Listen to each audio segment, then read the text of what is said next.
Henry, I'm just going to hand it to you. A man who's been at Loch Ness for years, searching and trying to see something, and is pretty much the living, this is the sea monster expert we have with us extant today. Here he is, Dr. Henry Bauer. Thank you.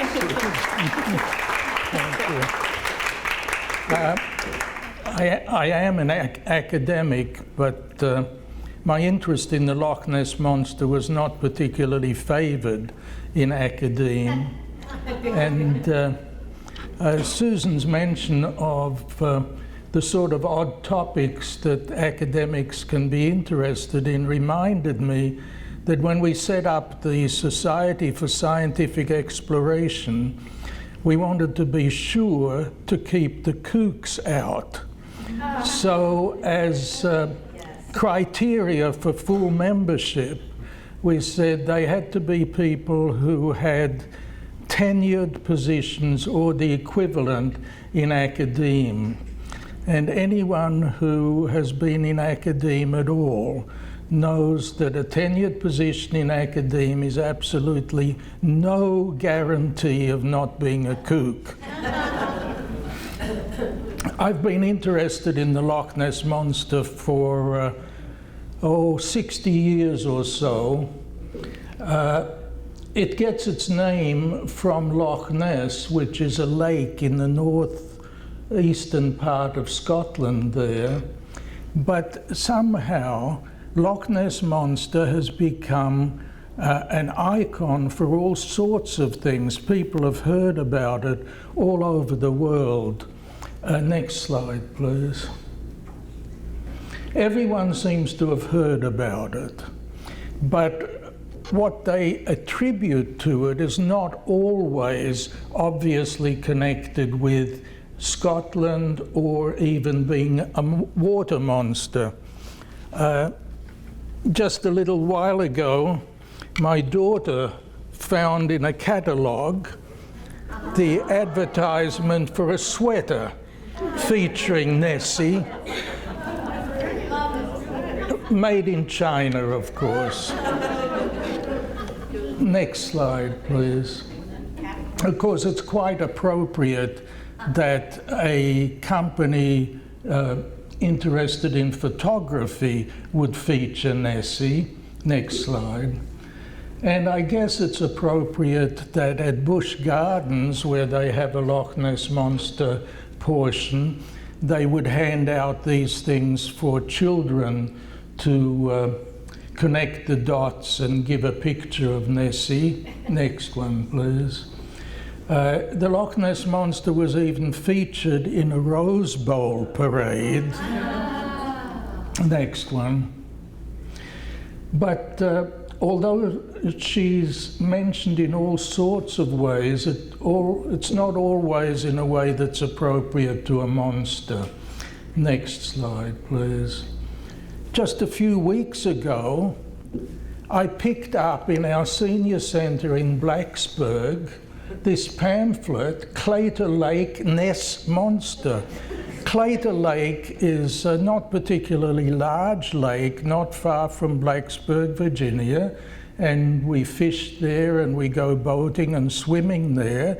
It has nothing to do with the monster as far as I know. So what did this mean? Next slide. Well, the Claytor Lake Ness Monster, OCR, stood for Obstacle Course Race. Why make a connection with Loch Ness other than that everybody has heard of the Loch Ness Monster? Next one. Why would a jeweler feature Nessie in an advertisement? Next one. A computer company features Nessie for some reason. Next one. And why on earth would a maker of mayonnaise feature Nessie? Next one. The monster part would be appropriate for what they have at Busch Gardens. Next one. Because it's the name of a roller coaster. Next slide. which really is sort of monstrous. Next slide. But the real Nessie doesn't look anything like that. Next one. This is how she's portrayed at Busch Gardens there. And actually, all over the place, in Scotland, around Loch Ness, in Inverness, which is close to Loch Ness, you can get ceramic little figures showing supposedly Nessie like this, and with a sort of hoop like that. But nobody who has ever talked about seeing a Loch Ness Monster has described it in that way. Next slide. All of the descriptions talk about humps, not hoop shapes. Next one. Again, a couple of humps. Next one.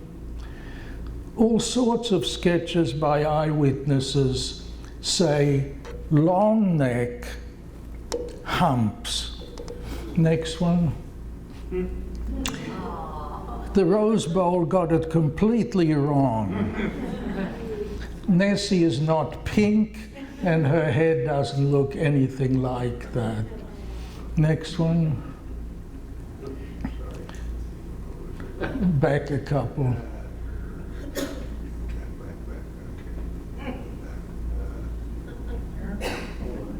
Sorry. Okay. It's a preview. The arrow on the other side of the screen. There. Yeah. Whether it's in a cartoon or in some other form, Nessie is not supposed to be a real animal.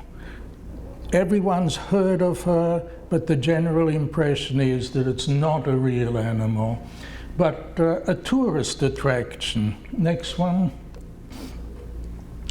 Nessie is supposed to bring millions of dollars to Scotland from the tourist trade, and it probably does, but that doesn't mean that she was invented by the tourist trade.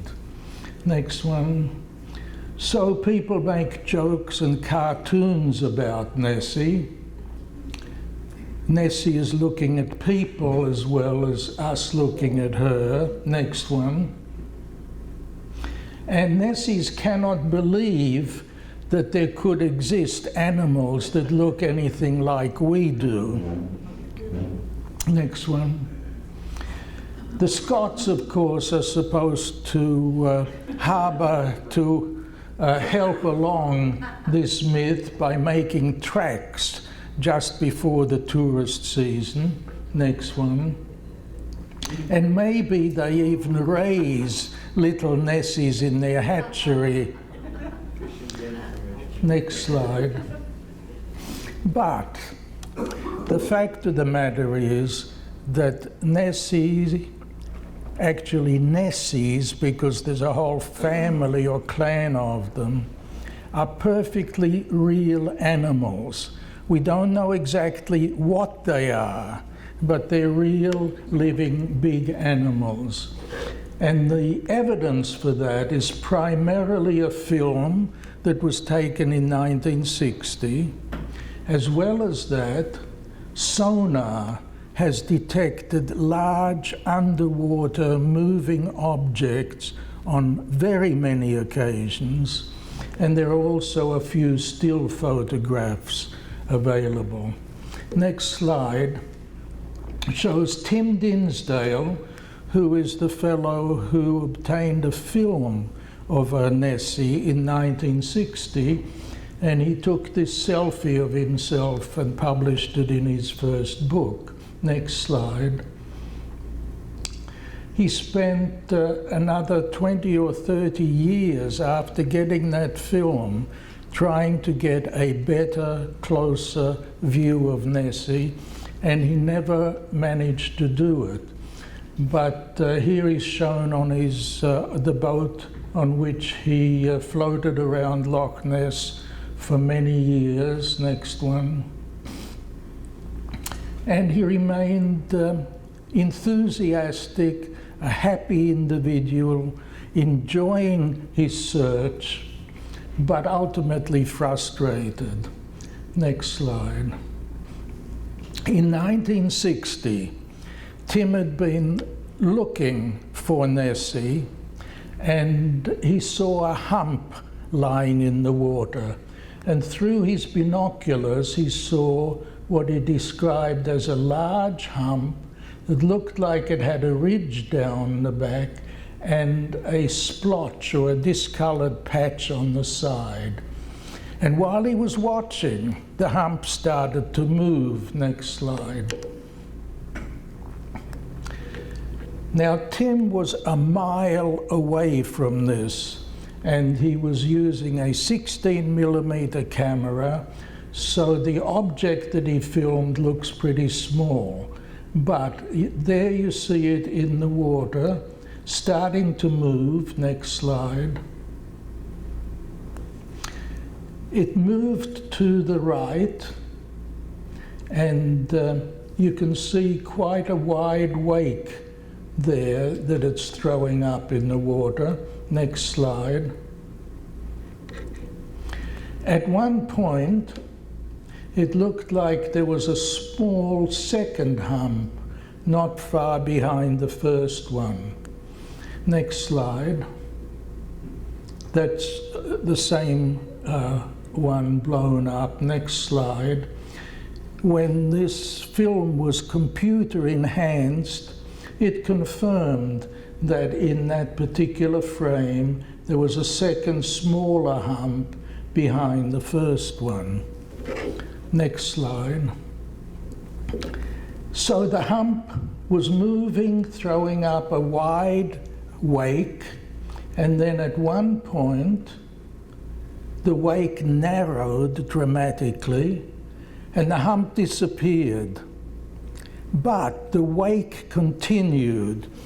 If any of you have ever gone fishing, you sometimes can see these wakes in the water where there are little fish, sometimes big fish, moving along just below the surface.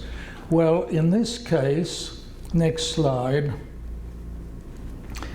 the wake curved all the way around, and then the hump was going, or the submerged hump was going from right to left, throwing up a wake that was about 2 feet high. So it was something really massive moving just below the surface. Next slide. Moving along, next slide. After Tim had gotten his movie of this hump, he arranged for a boat to go out over the same course where he had filmed the hump, and he filmed it for comparison. So here you see a boat in about the same position. You see it's throwing up a wake and also a propeller wash. Next slide. The wake thrown up by the hump is entirely different. Next slide. It's just a wake. There's no sign of anything from a propulsion unit there. Next slide. And when the boat was over in the same place as the hump's wake was going from right to left, you can see that at that distance you easily see the shape of the boat. Next slide. There's no sign of a boat above the surface when the hump is moving along. Next one.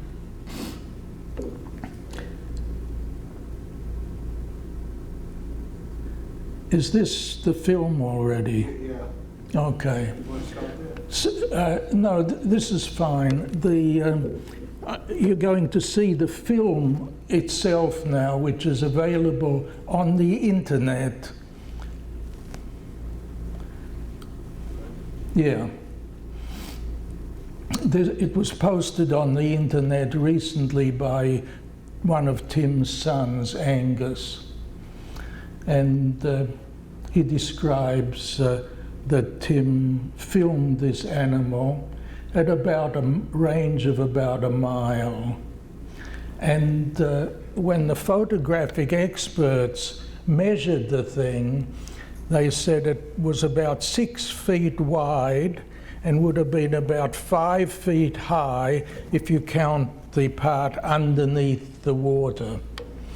And there you see it, the hump moving to the right. This is where the wake narrows and the hump disappears.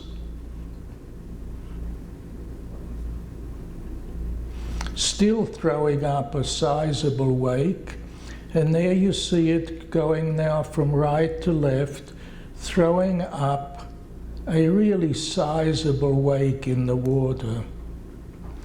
You can see periodic splashes there.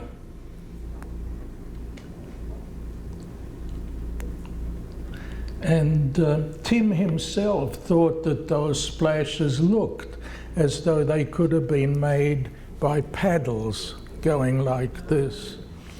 And Tim gave me a copy of the film, and I've tried to see that a bunch of times. Well, he made this comparison with the boat. And there's the boat on the opposite shore. And you see the difference there.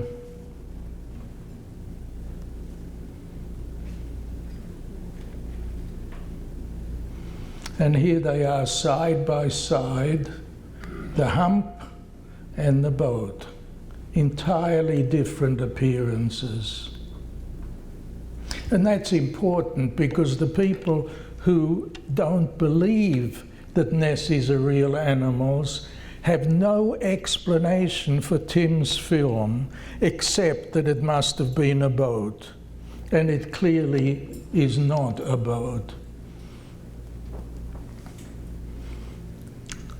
And not only was the wake that it threw up a couple of feet high, the thing was also moving at between 7 and 10 miles an hour.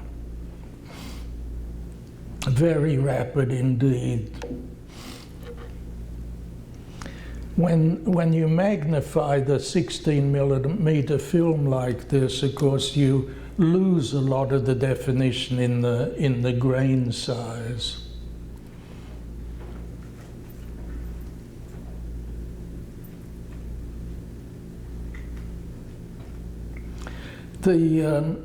You can see that film any number of times by going to the man who filmed Nessie.com, which is the website that Angus Dinsdale, Tim's son, made when he wrote his book, published his book about Lochness Monster and Tim's filming of it.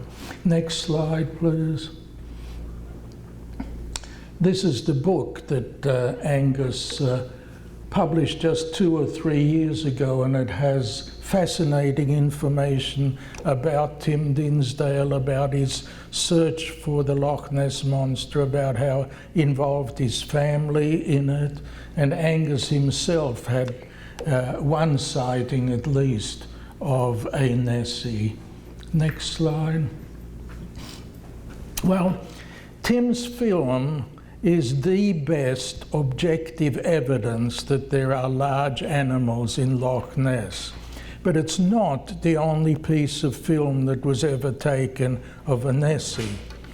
In the 1930s, one of the local landowners hired a couple of dozen people to stand around the loch trying to get a sighting of a Nessie, and one of them actually got a piece of film.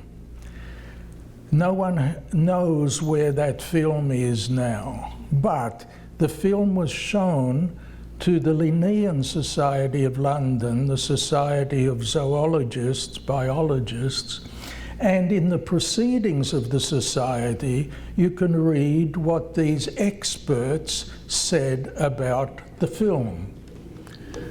So Sidney Harmer was sure that, well, he was inclined to think anyway, that the animal might be a grey seal, even though he himself had no experience of seeing grey seals at all.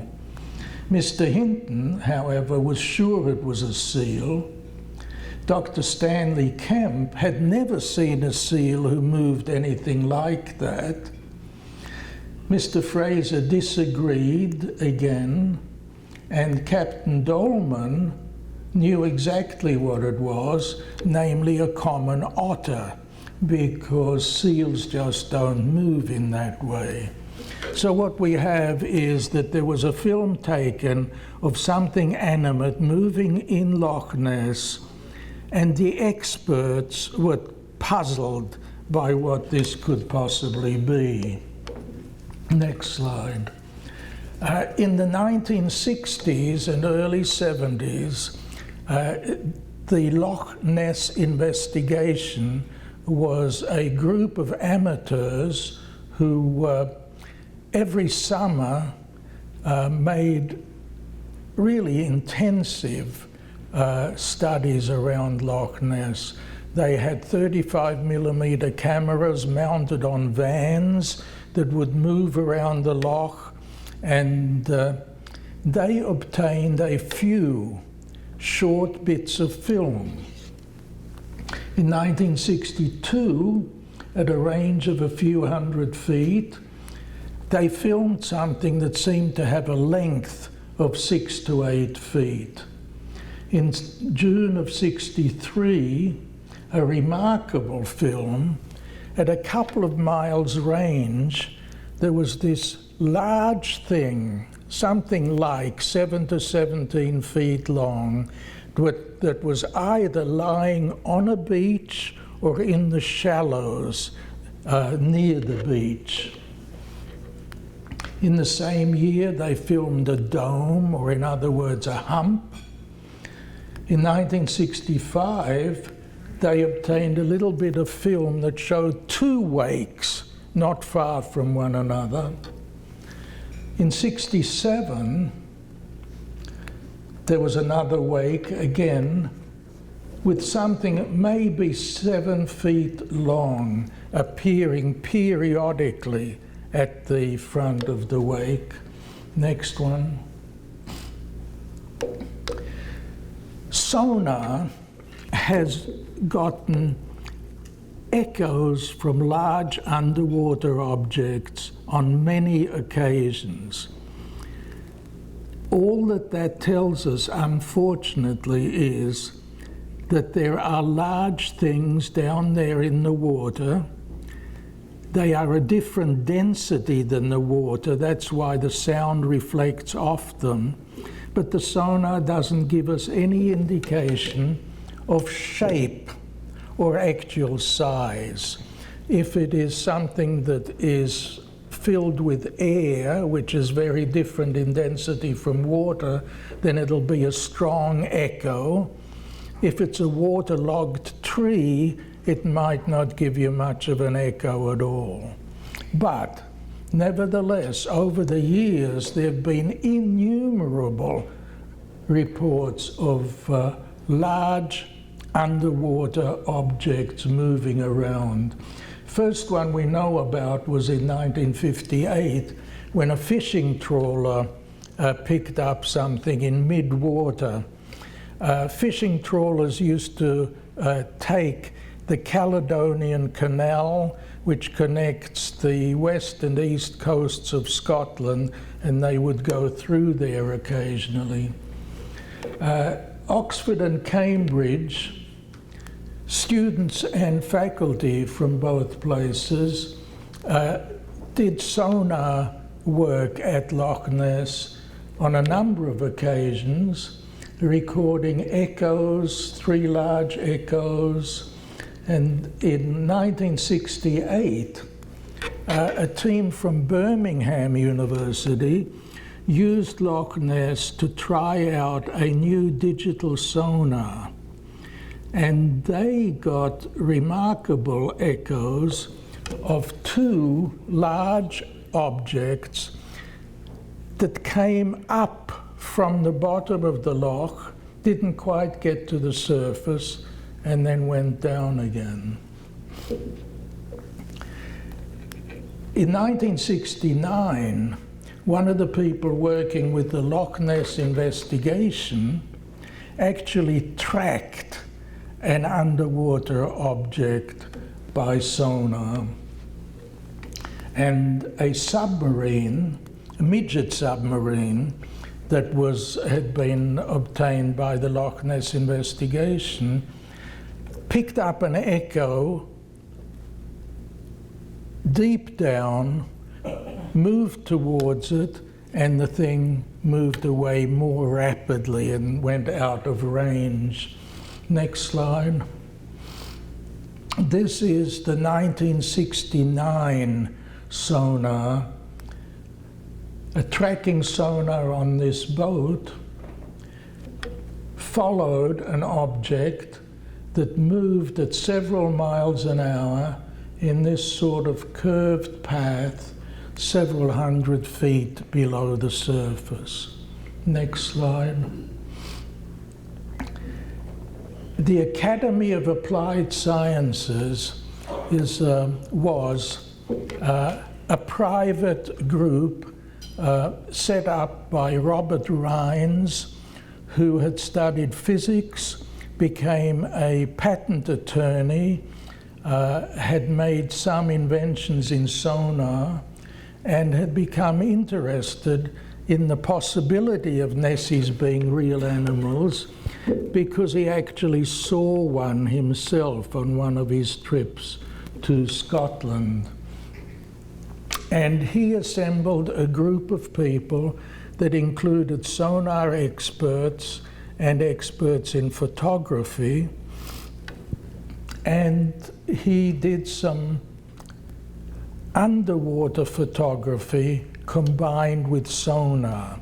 They would set up a sonar unit and then hang into the water a camera together with strobe lights, because the water in Loch Ness is extremely, it's tinted by peat, so it's sort of the color of weak tea, and visibility is very low there, and you need artificial light below the surface to do any good.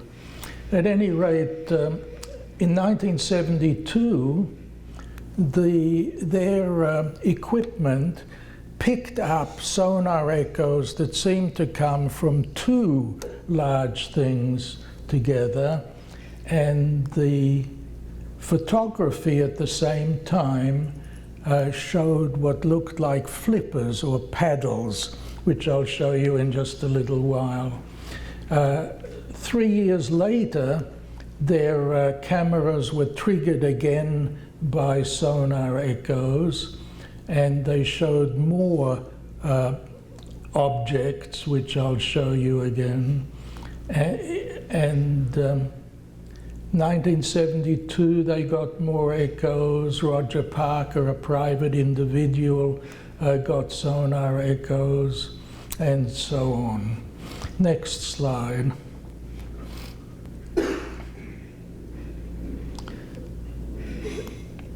1980, more echoes, and one of the most important sonar bits of data was obtained by the Loch Ness and Morar project.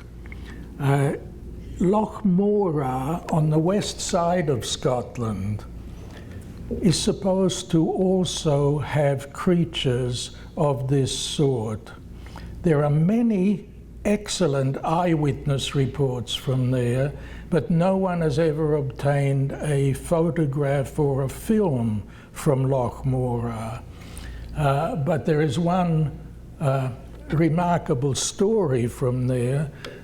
In about 1975 or 76, a couple of people in a boat going across Loch Morar said that their boat had collided with this large creature.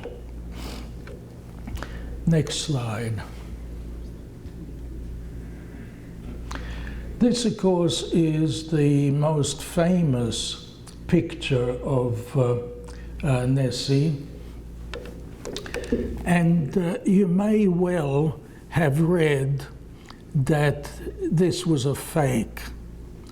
It wasn't a fake. The person who took this was a London surgeon, Dr. Kenneth Wilson, and so this is known as the surgeon's photograph. And he had a large plate camera, and he took the plate after he'd gotten this picture of something emerging from the water at Loch Ness. He took the plate to a chemist shop in Inverness to have the plate developed, and then he made that available to a newspaper which published this photograph, which is blown up from a small part of that original frame. I think the next slide probably, yes. Constance White had an MD.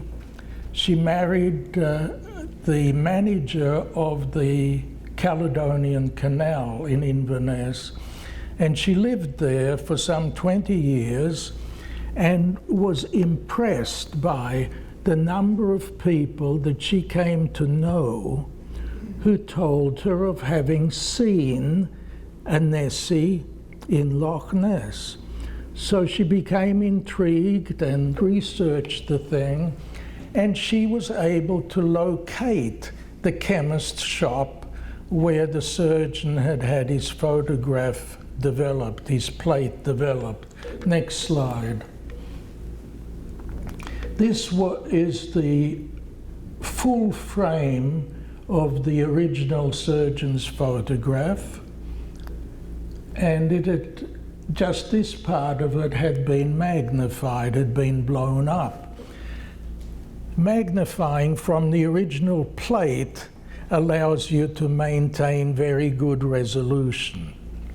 But the chemist had actually kept a print of a second photograph, a second plate that the surgeon had given for developing.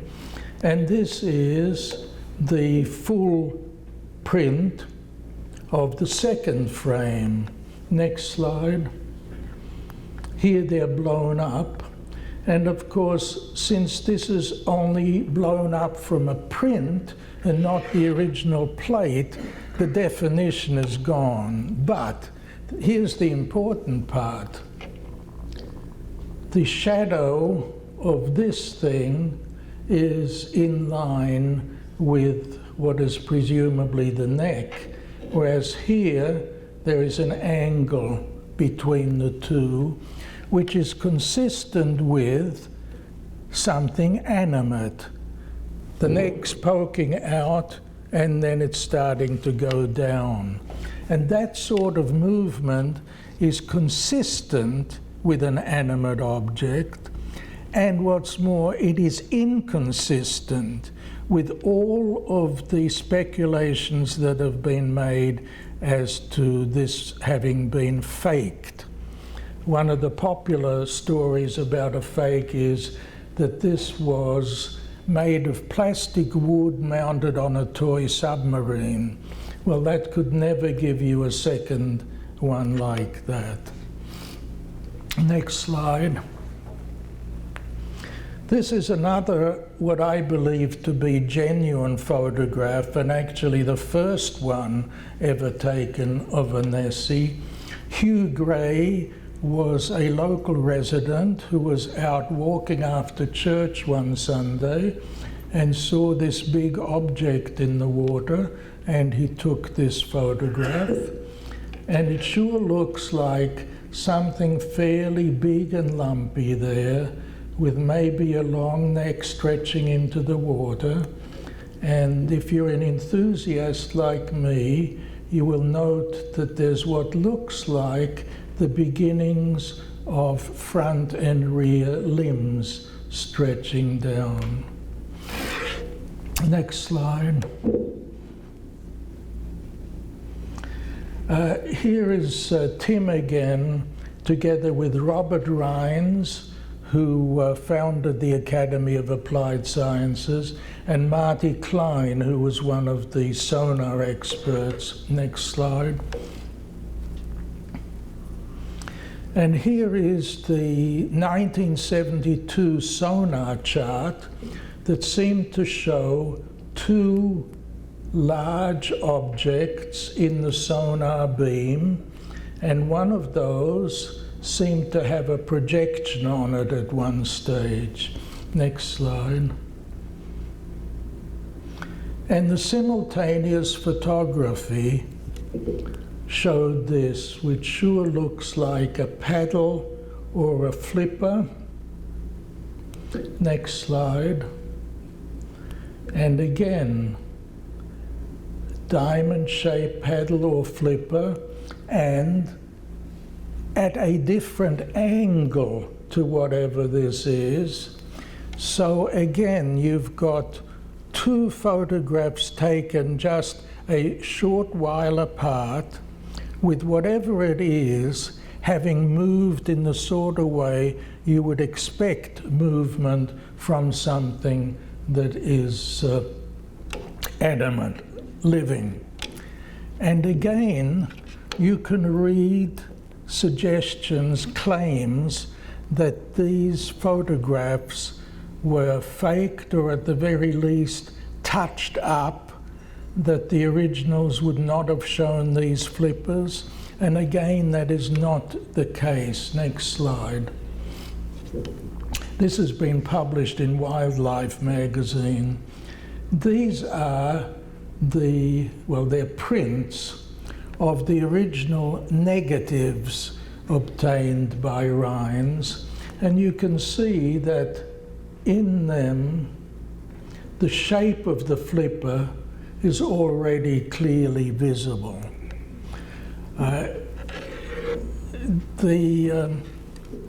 Robert Rines arranged for his underwater photographs to be computer enhanced. Alan Gillespie at the Jet Propulsion Labs did this privately, of course, not officially, but the Jet Propulsion Lab was pretty expert in computer enhancement. They used to computer enhance shots from the moon and that sort of thing. And Gillespie, when asked to comment about whether the flipper photographs had been faked or retouched in some way, said no, because the shapes were visible in the original.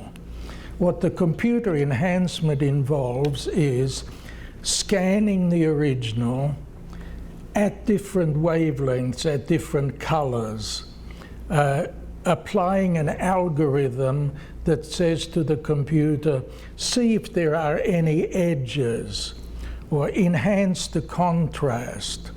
And then you can combine the results of all those sorts of things, and that gives you what I showed you originally as the flipper shapes. Next slide. In 1975, 3 years after getting those flipper photographs, Rines obtained this photograph underwater, which surely looks like the front of a Nessie with the beginning of a couple of limbs stretching down and a long neck stretching out. Next slide. And this, which is called the gargoyle shot, appears to be a close-up of Nessie's head. Here's the wide open mouth, upper jaw there, lower jaw there.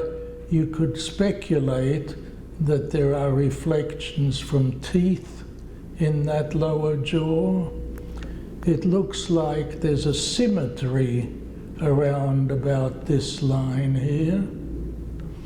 and up above the head there are reflections from what look like two horns or antennae sticking up.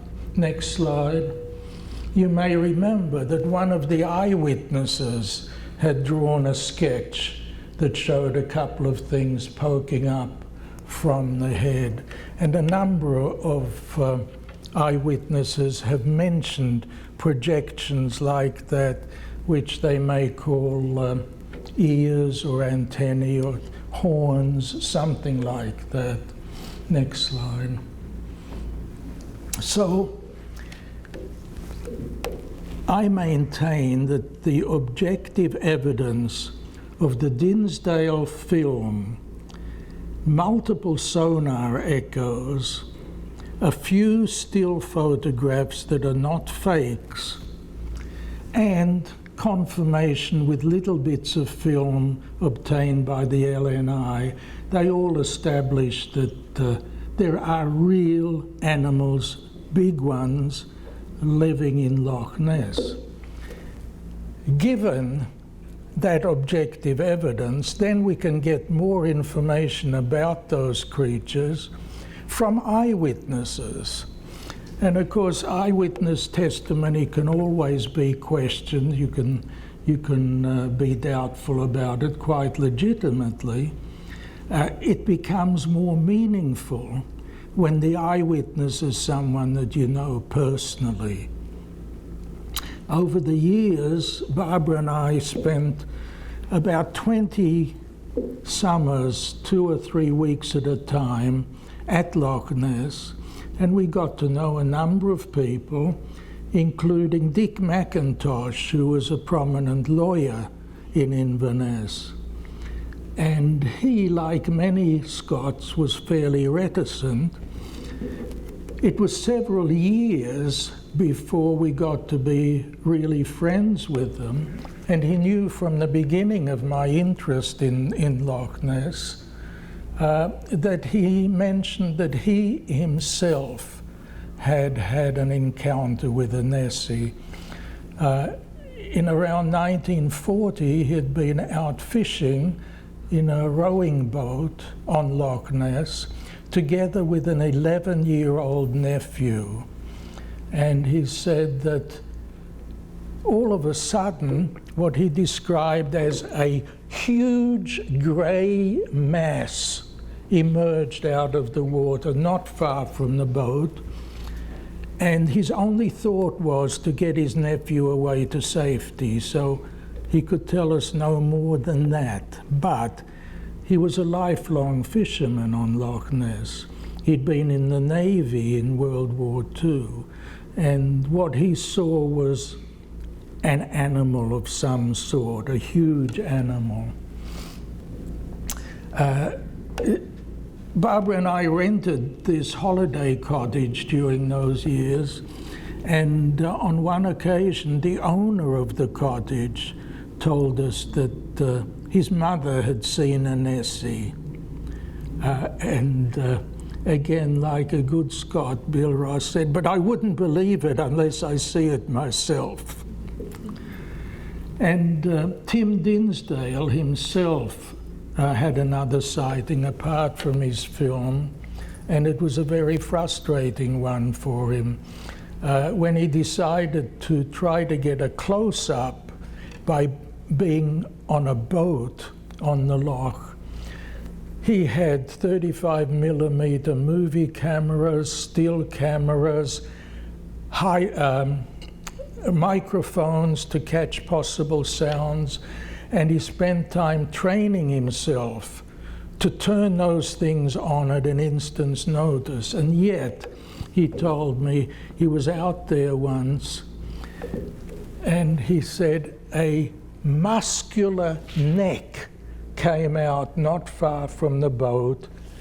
He thought as much as 8 feet high, and he was so thoroughly shocked by that he didn't turn anything on. And it was gone within a few seconds. Next slide, please. So there are these real animals in Loch Ness, so of course we'd like to know exactly what they are. And the first person who did a serious investigation in the 1930s, Rupert Gould, who had been a commander in the Navy and retired, declared that after talking to eyewitnesses, he decided that these creatures must be plesiosaurs. Gould had also written a book about sea serpents, and he had concluded that many of the reports of sea serpents could be attributed to plesiosaurs. Next slide. Sir Peter Scott, who was a prominent environmentalist and wildlife enthusiast, made a painting of what he said were Nessies based on the Flipper photographs in 1975. Next slide. And those paintings certainly look very like what paleontologists have sketched as what plesiosaurs would have looked like. Humpy bodies, long necks, flippers. Next slide. There were a bunch of reptiles living at around the same time there, anywhere from more fish-like to ones with longer necks and plesiosaurs with quite long necks. Next slide shows a skeleton of a fossil of a plesiosaur from one of the British museums, and you see a humpy body, long neck, and sizable flippers there. Next slide. In terms of a tree of life, the plesiosaurs fit in here, and their closest relatives are turtles and snakes and lizards. And of course, turtles, snakes, and lizards are very much with us now. They undoubtedly are very different now than what they were like 60 million years ago, but still they have the same family resemblance. So the theory is that whatever is in Loch Ness now is related to the plesiosaurs maybe, or the turtles, but has evolved a great deal over the millions of years. Next slide.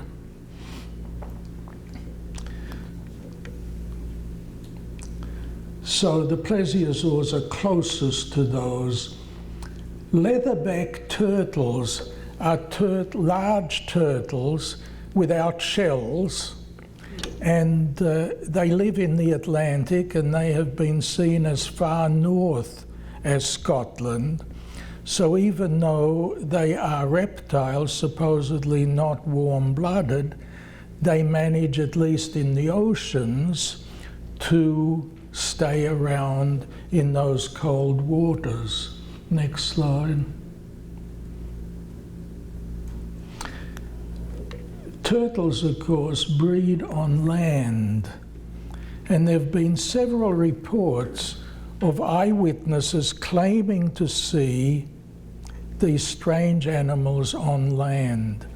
Most of the people who are Nessie enthusiasts, like myself, prefer not to talk about those land sightings because it's difficult enough to get people to accept that there are large underwater creatures there. If you say they also come out on land occasionally, then you prove that you're nutty. Next slide.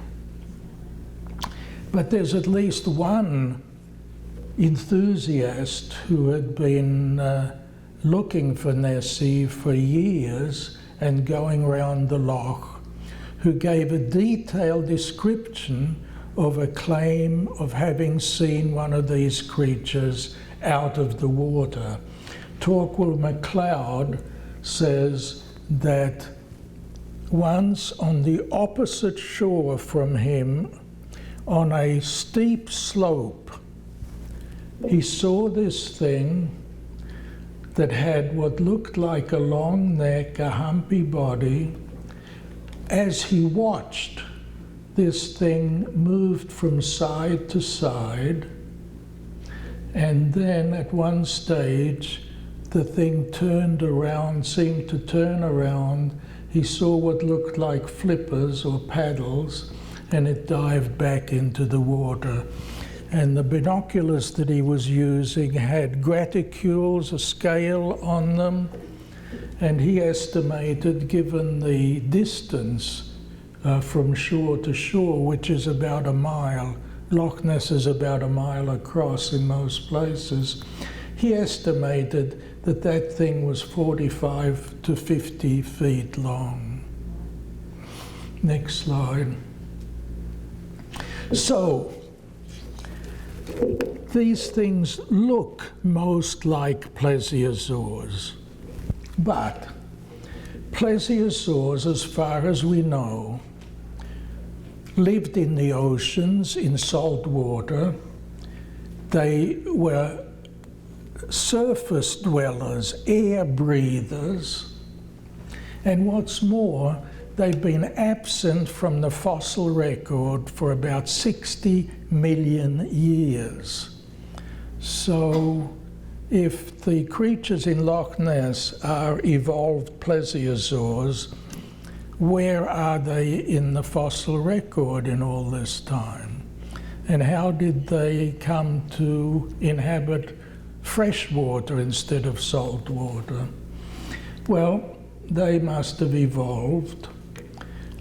You've probably all heard of the coelacanth, a fish, a very ancient fish which was close to the point where something like a fish started to move out onto land.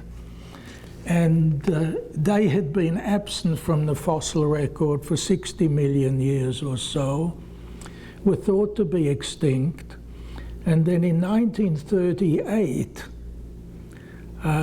one of the people working at a museum in South Africa was looking around on the docks where fishermen had brought their catch in, and she saw this thing that looked just like an ancient coelacanth, and indeed it was. So, absent from the fossil record for 60 million years, and yet their descendants still alive, and we didn't know about it until 1938. So after that, a bounty was offered to fishermen if they could bring in more specimens of the coelacanth. It took several years before they did. And so for a bunch of years it was thought that the coelacanth had survived in some way just in this little pocket of deep water just off South Africa near the Comores Islands, which are near Mauritius. And I think it was only about half a dozen years ago that a second source of coelacanth was found over towards Indonesia. So somehow or other, coelacanths missing from the fossil record for something like 60 million years still have descendants alive nowadays. So why not plesiosaurs? Something related to them. Constance White, in her research, not only found that second surgeon's photograph, but she also looked into the geology of Scotland. And it turns out that there was there was a global ice age about 15,000 years ago, and during that time Scotland was covered by as much as a mile of ice, so the land was really depressed by the weight of the ice. And after the ice age started to dissipate and the ice melted, for a while, what is now Loch Ness was an arm of the North Sea. So Constance White's suggestion, which seems to be the most plausible one, is that there were these marine creatures that used to come into Loch Ness when it was an arm of the sea, and then as the land very gradually rose, eventually some of them were trapped. Then over time, slowly Loch Ness became freshwater as rains brought water in and flowed out into the ocean. And whatever these creatures are, they evolved to manage to live in fresh water. So I think the best suggestion at the moment is that we've got creatures there that have some relationship to plesiosaurs, maybe some relation to leatherback turtles, but until we get an actual specimen, we won't really know what they are exactly. What we do know is they're real animals. Next slide, please. And this is a real fascinating, I think, in themselves. We'd love to know what they really are. But for me, when I came to realize that these creatures are real, there was another question that occurred to me, and that is, why doesn't science tell us anything about this? When I first read Tim's book, I went to the scientific literature, I went to reference books, encyclopedias and so on, couldn't get any information whatsoever about them. Science has simply ignored this. And as I followed that sort of line of questioning, it led me to get in touch with people who were interested in psychic phenomena and in UFOs and in Bigfoot and other things. And I realized that there's a whole host of topics that many people are highly interested in, and yet accredited science has nothing to say about them, and in fact dismisses them as being not real. So in about 1980, a bunch of people who were interested in these things formed the Society for Scientific Exploration, which was intended to provide a proper, rigorous, scientific type forum for discussing these things, looking into them. Next slide.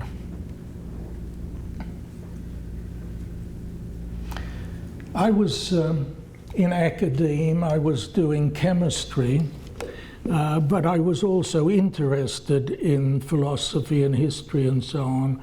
And it turned out that around the same time as the Society for Scientific Exploration was being founded, there were people in academia, historians and philosophers and sociologists, who were getting together to combine their insights into science. And this led eventually to a field that not many people have heard about yet, but it's a full-fledged academic field called Science and Technology Studies, and it attempts to integrate or to learn from everything that historians know about science and philosophers and sociologists and so on. And I was lucky enough to be in on the early years of one of these programs at Virginia Tech in Blacksburg, Virginia, which was actually one of the very first places in the world to offer graduate as well as undergraduate degrees in STS. Next slide.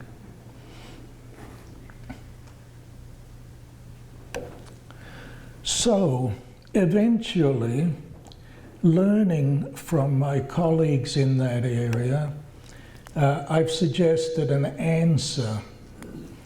Why hasn't there been proper scientific investigation of things like Bigfoot, Nessies, and so on? And I've given my answer in this book, The Enigma of Loch Ness. I got a couple of copies there, but in brief, if you're doing science as a living, you've got to produce results. And if you go searching for Nessie or for Bigfoot or for UFOs, there is no guarantee at all that you're going to get any results that are publishable, that people will pay attention to in any foreseeable future. So you may be saying goodbye to your career if you get into studying those things, which makes it understandable why so many of the people who have done serious work on these topics are old people like me, retired. We don't have to work for a living anymore. Amateurs, in other words. And this, of course, is the way science itself started, as the work of amateurs. Anyway, my interest in Nessie got me interested in other such topics, and my colleagues in the Society for Scientific Exploration were interested in things that previously, without knowing anything about them, I had thought nobody sensible would believe in any of these things. And it was a tremendous experience for me to get to know these highly accomplished scientists. Peter Sturrock, an astrophysicist, for example, and several of his colleagues in the Astronomical Society, highly accomplished people who took seriously the possibility that there is something real there in these unidentified flying objects. So I got interested in these many other topics too, and I wrote another book about what distinguishes, if anything, science from pseudoscience. And it turned out that the Society for Scientific Exploration started by wanting to provide a forum for topics that science just dismissed altogether. And then over the years, we started to get people coming to talk to us who were right within mainstream science, but they happened to have a different opinion, a different interpretation of evidence than the mainstream. And they were being treated in the same way as people who took Nessie seriously. There were astrophysicists who gave us talks about the evidence against the Big Bang origin of the universe, for example. Thomas Gold, who was a brilliant astrophysicist, made innumerable suggestions. I believe he was the first one to give the correct interpretation of one of the, maybe the quasars or pulsars, I think. At any rate, he gave good reasons why he believed life on Earth had not started the way it's usually said, in sort of sunny pools of water, but deep down. So at any rate, through the Society for Scientific Exploration, I came to realize that within accredited science itself, there are perfectly competent people who maintain that the current beliefs in science are wrong. So I looked into some of those. Next slide.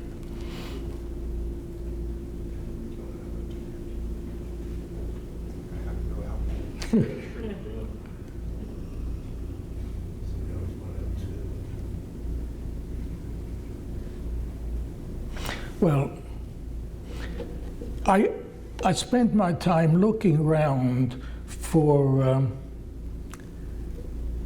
situations, topics where there were prominent people who disagreed with what the conventional belief is. And one of them, does HIV really cause AIDS? Peter Duisberg, a full professor of molecular biology at the University of California in Berkeley, was one of the highest praised virologists. He was elected to the National Academy of Sciences at an unusually early age. He got a senior investigator award from NIH, which allows a person to have 7 years of research support without having to make any further applications. And then he published an article in which he pointed out why HIV, a retrovirus, could not possibly cause the diseases that had been called AIDS. Well, for about 10 years, I was reading pro and con about what he was saying and the responses to it. And then I came across it was called a scientific biography of Peter Duisberg that had a statement in it that simply couldn't possibly be true. It said that when the army started to test recruits, potential recruits for HIV in 1985, they found that teenage women from all across the country tested HIV positive at the same rate as teenage men from all over the country. And this is simply not possible because we were told that HIV entered the United States in ghettos of gay men in large cities at the latest in the late 70s. Well, in the space of 6 or 7 years, there's no way that a sexually transmitted infection is going to spread to teenage girls in Idaho and Montana from these gay ghettos in large. So it wasn't possible. So I looked into that and finished up looking at all of the published results on HIV tests for 20 years. And the results are nothing like what you would expect of an infectious agent. They just aren't. And I wrote up that in this other book. And next slide. If you start to look for people who disagree with what the accepted view is in science, you may get all sorts of surprises. There are perfectly competent researchers who say the evidence is simply not in that Alzheimer's disease is caused by the generally accepted view of amyloid plaques in the brain. Cold fusion was announced about 25 years ago. A couple of electrochemists said that they had produced nuclear fusion at room temperature in an electrochemical cell. all the official sources say this is bunkum. For these 25 years, there have been hundreds of competent scientists in various parts of the world who are reproducing some of those original observations, which are mainly heat is generated that is too big to be explained by anything but nuclear fusion. There are many people who point out that psychiatric drugs don't do what they're supposed to do. There are perfectly competent people, meteorologists and atmospheric scientists, who point out there is no evidence that global warming is being caused by human-generated CO2, and so on. Paleontologists don't agree that dinosaurs were extinguished by an asteroid collision. And so the thing is that the scientists who don't accept the prevailing consensus are treated just as badly as anybody who wants science to look into UFOs. Peter Duisberg has been shunted out of his department. He doesn't get grants anymore. He's not allowed to accept and mentor graduate students. He's beneath contempt as far as his colleagues even are concerned, even though his expertise is exactly the same as when he was a highly accomplished, highly praised virologist. And I've written about those things in another book, Dogmatism in Science and Medicine. So I know you came to hear about Nessie. I apologize slightly for going into these further interests of mine. Thank you very much.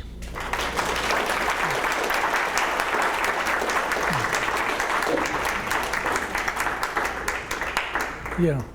Yes, sir. I'd like to know how you handle the criticism of some that have said that if there are these large plesiosaur-type creatures living in Loch Ness, they virtually say that can't be because the food source is not there to sustain these large creatures for such a long period of time because it's a locked up. Right. What do you say to that?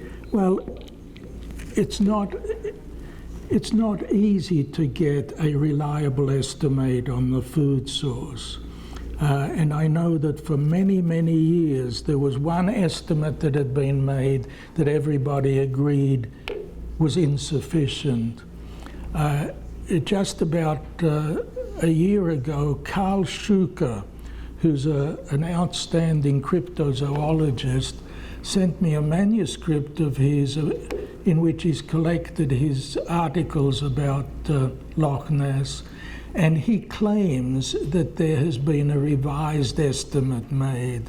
A difficulty of knowing what the food supply is in Loch Ness is we know there are eels in Loch Ness, so you can get a pretty good estimate of how many there are of those. But there are also sea trout and salmon that come through seasonally, and it's not obvious how you would get a really good estimate of that. But so I don't have a good answer. My only answer is an estimate is just an estimate. And of course, the general answer is if these creatures exist, we'll eventually find out answers to these things. John? Yes, Henry, is there any organization currently exists, because I know there are a number of things coming along, that is systematically gathering the literature on Loch Ness and other unknown sea creatures like this, or water lake creatures for that matter, and gathering it and preserving the information, because I'm concerned that it may be lost over time because academic libraries and those types of institutions don't care about this. Right. I mean, this is the usual problem with these sorts of topics. There is no guaranteed repository for information about it. There is a Loch Ness Monster fan club that a local man, Gary Campbell, runs, and he asks people to report sightings. Rick Heppel, who was one of the members of the Loch Ness investigation 40 years ago, has been putting out a newsletter, a Ness letter, over these years. But there is no proper organized place or organization. And one of the real sadnesses is that in Drumnadrochit, which is the little village on Loch Ness that is always referred to in Loch Ness stories, there was a Loch Ness Monster exhibition that was started in 1983 and which was really very good in giving the as much information as you could get. And then a few years later, that was taken over by a man called Adrian Shine, who has made it his ambition to debunk Nessies and to try to find other explanations for the evidence. All he's so far been able to come up with is that the Dinsdale Dinsdale film shows a boat. It obviously doesn't. And his explanation for some of the sightings is that they must have been sturgeons. None of the sighting reports are anything like what sturgeons look like. And some people have questioned why he brought some baby sturgeons into a pond close to Loch Ness. He said it was to see what people's reactions were when they saw those things breaking the surface. But it's a dangerous experiment, isn't it? Because if you get a baby sturgeon into Loch Ness, eventually it'll grow to be big and his theory will be proved. Sorry. Do you have any thoughts on, are you done? I'm sorry. No. Any thoughts on, residents of Lake Tahoe have also said something about Tessie. Any thoughts? Champlain too, just like Champlain. Oh, Lake Champlain. As far as I know, the descriptions from Champlain are not like Nessie. And in Lake Okanagan, in British Columbia, again, the reports are more of snake-like or serpent-like objects. Yeah. What do you say to or about world-renowned experts who are so invested in their opposition to any Fortean-like topic that has good credible evidence behind it, that they are willing to lie in public to defend their belief structure? Well, my first suggestion, and you, I think, know more about it than I do, but my first suggestion would be that it's not deliberate lying. I think one of the things you learn when you look into these subjects is about a psychological phenomenon called cognitive dissonance, which describes a situation where when you believe something, you're simply incapable of seeing, of recognizing evidence that is against your belief. So that would be, I think, my first attempted explanation. But of course, there are also all sorts of conflicts of interest. And, you know, if you've got your career invested in something, you're very unlikely to be able to admit that what you've invested your career in might be wrong.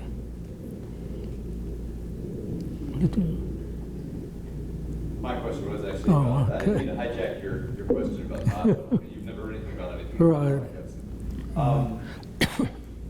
You spent a lot of time down in Blacksburg area. Did you ever hear about any phenomenon down there? White Top Mountain, that area?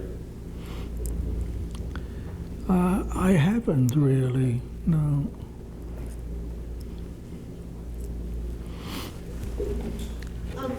What you showed was pretty much from like the 60s. I mean, when was the last sighting?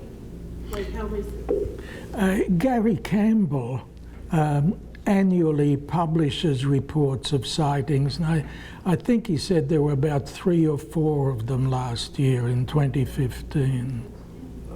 There's within the last few days on the internet, it showed a little clip of a film that an Irish tourist had obtained, saying a bunch of humps moving through the water, and it's a nice illustration of how you can be fooled there. One of the very common things that you can see is when a boat goes through the water, it puts up a wake which sometimes then separates into a lot of little wakes, and when the water curves over, when they break water, it looks for all the world like a black thing coming up, which is the shadow of the little wake and breaking the water. I saw one of those years ago when I had an 8mm camera with me, and I watched that film any number of times before I realized what it was. It was just a bit of a wake. You can be fooled by many things at Loch Ness. Sometimes it's absolutely still. It's like a mirror, and then a touch of wind on the surface will look like something whizzing along. The Center for 40 Zoology online tracks all of the latest deaths and sightings, so you should be able to find them without any trouble. Center for 40 Zoology, same spelled in the British form. By any chance, see a picture from Google Earth of the strange thing in the loch? Oh, there was a picture on Google Earth, and I think it was clearly a boat. Yeah. Thank you.